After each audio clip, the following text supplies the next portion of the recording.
Okay, so good afternoon guys. Update sa ating area, napakainit. No, so again, dito tayo sa land prep ng siling atsal. Bell pepper. Ano yan? Sweet pepper. No? Dito tayo sa ating dating matandang barako na binunot na last week. Tapos land prep for siling atsal.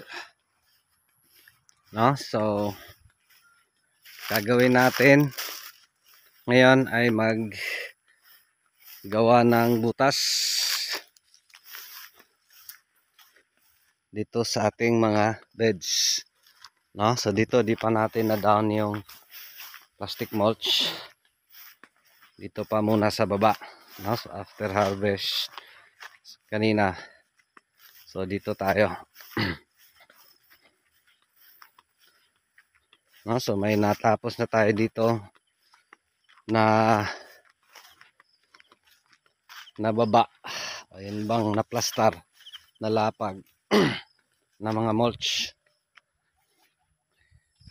dito sa baba.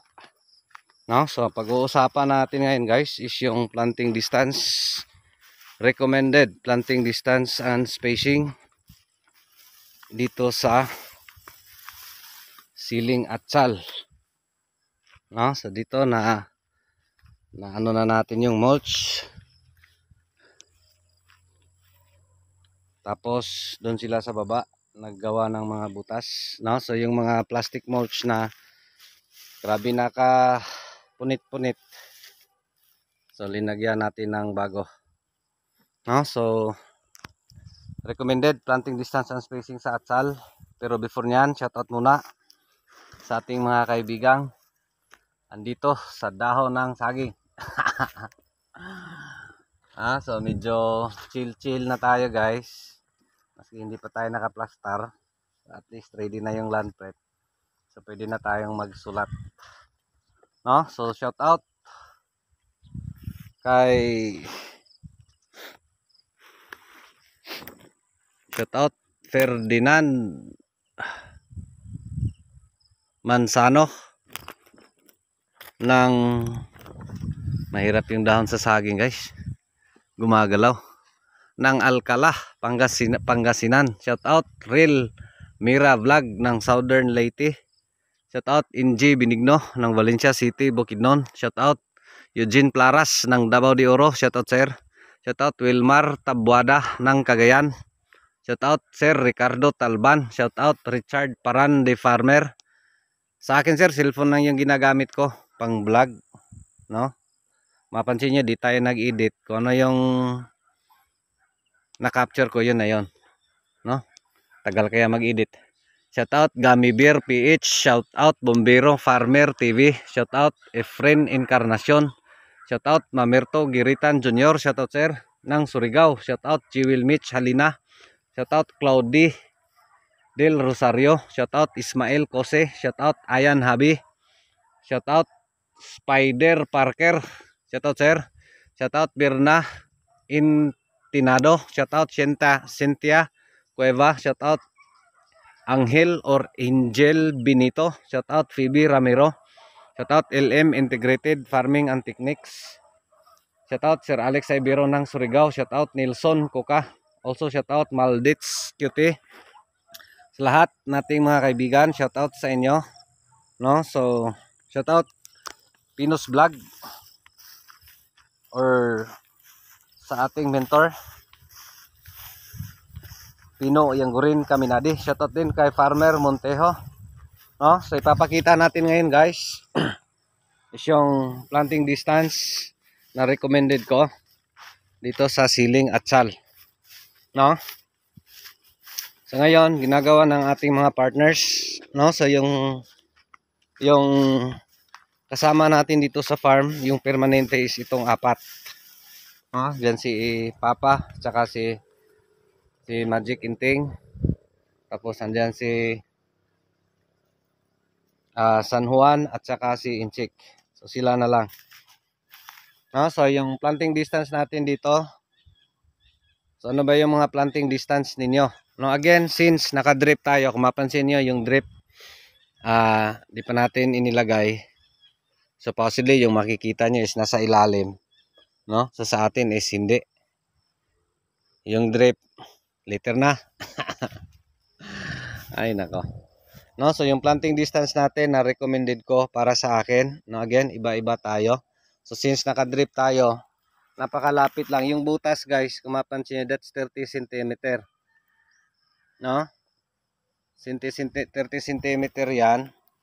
Yung pagitan. Bakit 30 cm? Kasi yung drip natin is yung sukat is 30 cm yung pagitan between drips. No? So 30 cm. So kaya gagawin natin yung highly recommended ko na planting distance is yung para sa akin 60. No? So 60 kasi naka double row naman to or naka flat. No? So 60 yung pagitan ko.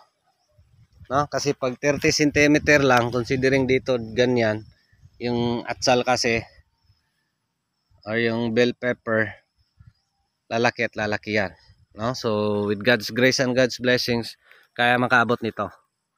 Ilang kuan? Abot ng lampas 1 meter. Depende na yan, panahon matters pa rin at saka management. No? So sa atin, mas preferred ko yung mas malayo. Kasi again, may issue yan doon sa pest management, doon sa pagbunga niya, doon sa paglaki niya pag medyo malayo. No? So 60 itong pagitan ko. Of course, Sir Alex Ibero ng Surigao, ang sa kanya is 40 cm pag naka-double row. Kasi yung drip niya ay 20 cm yung pagitan. Sa atin kasi, kaya 60. Kasi dito tayo nag-base sa drip. Kung hindi tayo nagdi-drip, no? So okay na yung 40. Pero best pa rin yung 60 or 50 when it comes to pahabaan ng buhay. No? Kasi again sa akin, uulitin natin, mas preferred ko yung mas mahabang buhay yung tanim. No? Kaya kung mapansin niyo, yung mga distance natin ay medyo mas malawak talaga. Or dito sa Ampalaya, no, dito rin mas malayo talaga sa sili, sa sitaw. Yan yung rason bakit mas gusto ko o mas preferred ko yung medyo mas malayo. No, so again, ang sa atin is 60 square. No, so 60 dito, 60 din doon sa kabila yung pagtatanim natin. 60 or nasa, di ba aabot? No, kasi yung mulch is 1.2 meter yan. No, so siguro yung distance between rows nasa 40 to 50. Mga 50 cm diyan. Pero dito 60 tayo. No, so inline sa rows or per row, dito sa rows 60 cm yung pagitan natin. Tapos dun sa kabila nasa 50, no? From here up to the other row, no? Kasi naka-flat tayo. Tapos gagawin natin ito, tanim tayo ng sitaw sa gitna. No? Papakita natin 'yan yung crop raising later na once may tanim. No? So dito may butas na. Yung paggawa natin ng butas, guys, cutter lang, no? Bumili tayo ng cutter, hiniwa lang. Kung makikita nyo, hindi accurate yung mga butas, no? Pero again, yung ceiling atsal natin ay naka-ano naman yon, naka seed tray, no? So tapos naka-drip tayo. No, so again, of course, yung recommended sa drip nasa ilalim. No, pero again sa atin, lagay ko sa taas. Papakita din natin yan. Ang issue niyan, mag-molds. I-solve natin yung molds. No, yung mga lumot. No, so ito yung mukha, no, ng ating mga butas. Again, yung pagtatanim natin ay yung distance ay tanim tayo dito. So next wala. Tanim, wala. No? So yan yung gagawin natin. So in short, 60 cm yung distance. No? So of course, ngayon di nyo pa ma-appreciate kung bakit mas malayo. So of course, maliban dito sa yung drip natin ay 30 cm yung mata, yung pagitan, no? Mas preferred ko rin yung medyo mas malayo. Again, uulitin natin. Dito sa mas malayo yung planting distance, mas yung bang mas free yung tanim na makaarangkada, makagalaw, no? So kaya mas mahabang buhay at saka mas marami yung posible niyang bunga na ibigay. Of course, papakita natin dito kung ano yung kalalabasan. Of course, yan yung mga anticipation natin, pero again, lahat si Lord pa rin yung bahala. Kasi kahit gaano pa yon yung mga ginagawa natin, pag walang blessing sa taas, ay wala. No? No, so again, planting distance, recommended ko 50 cm. Of course, may papakita din ako guys. Single row, pero tigda 2 puno per hill. No? So meron akong itira doon sa taas na good for single row, pero tigda 2 puno.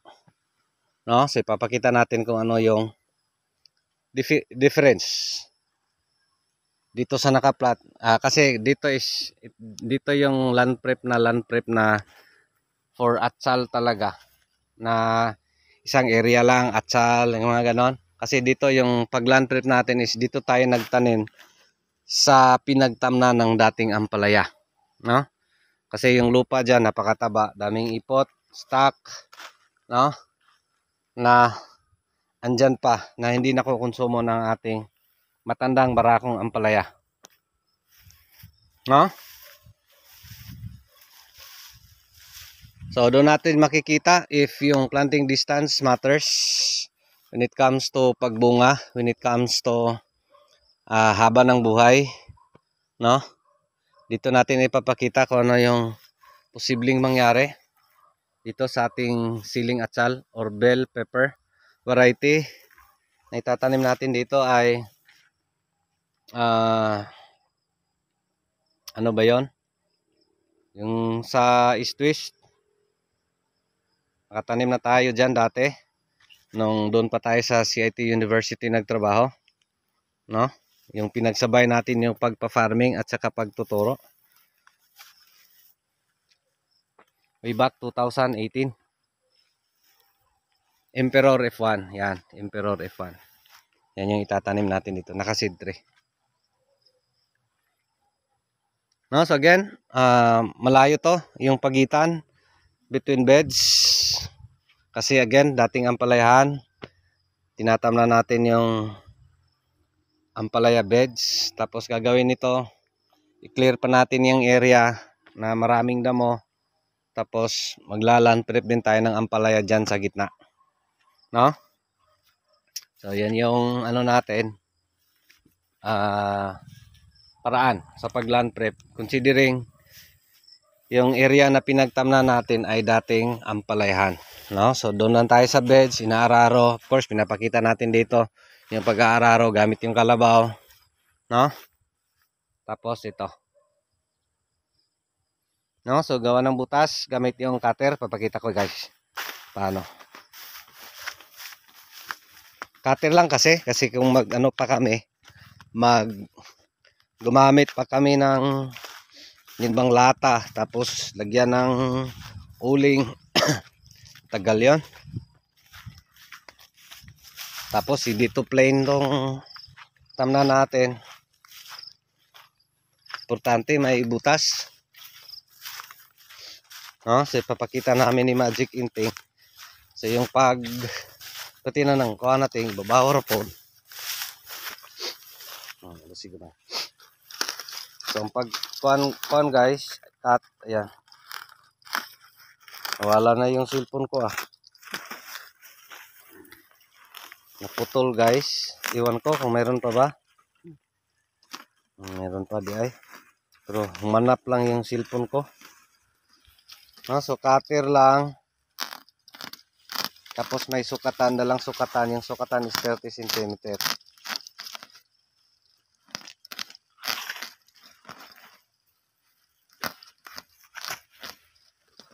No? So ganun lang. Gamit yung cutter. Yan si Papa. Shout out. No, so yun lang. Maraming salamat. Ito pa rin si Jupila Farmer. Anak ni Matoy ang farmer nga gwapo, suhito, ugmay, kahibalo. Apa naig saba kay manoon pa ko. Daghang salamat. And God bless. Thank you. Thank you Lord. God bless everyone. God bless ni Papa. No, so again, yan yung butas. 30 yung pagitan, pero yung pagtatanim natin ay skip ng isa. God bless everyone. Thank you Lord.